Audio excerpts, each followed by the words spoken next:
મારે ક્ષત્રિય સમાજના આગેવાનોને સમસ્ત રાજ્યના આ સભાના માધ્યમથી એક વિનંતી કરવી છે કે ભૂલ કરી હતી મેં કરી હતી, એની મેં જાહેરમાં માફી માંગી લીધી, કારણ કે મારો ઈરાદો નહોતો.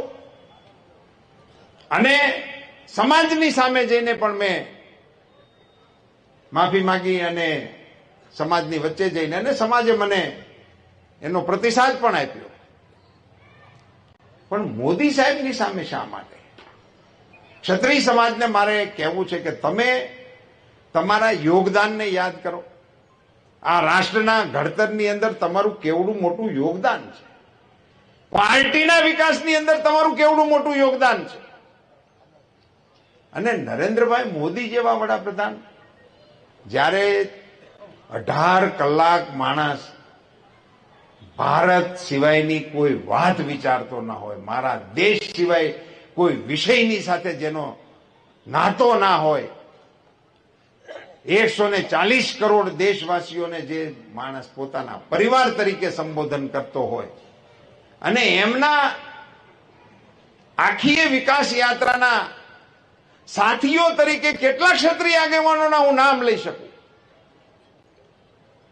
એ ક્ષત્રિય સમાજો મારા કારણે હું સ્વીકારવા તૈયાર છું. ચલો, આપને એમ લાગતું હોય કે મારી ભૂલ છે, મેં તો સ્વીકારી છે, પણ મોદી સાહેબની સામે ક્ષત્રિય સમાજને ઉભો કરી દેવો એ મને એવું લાગે છે કે યોગ્ય મને નથી લાગતું. નરેન્દ્રભાઈ મોદી આજે વિશ્વના નેતા છે, આપણા દેશના નેતા છે. હું ક્ષત્રિય સમાજના અગ્રણીઓને વિનંતી કરવાના મતનો છું કે આપ સૌ મોદી સાહેબની સામેના આ આક્રોશને એમાંથી આપ પુનર્વિચાર કરો. આપ સૌ અગ્રણીઓને પણ મારી આગ્રહભરી વિનંતી છે કે સમાજના આગેવાનોની સાથે સમજણનો નવો સેતુબંધ બાંધવા માટેનો આપણે પ્રયાસ કરીએ. મિત્રો, ચૂંટણી માટે હું નથી કહેતો, હાર જીત માટેના વિષય માટેની આ વાત નથી.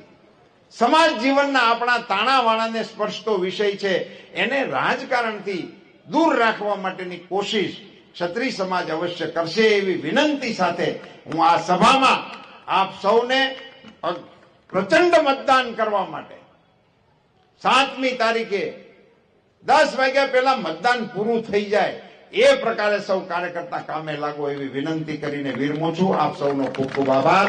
ભારત માતા કી જય શ્રી રામ, જય જય શ્રી રામ.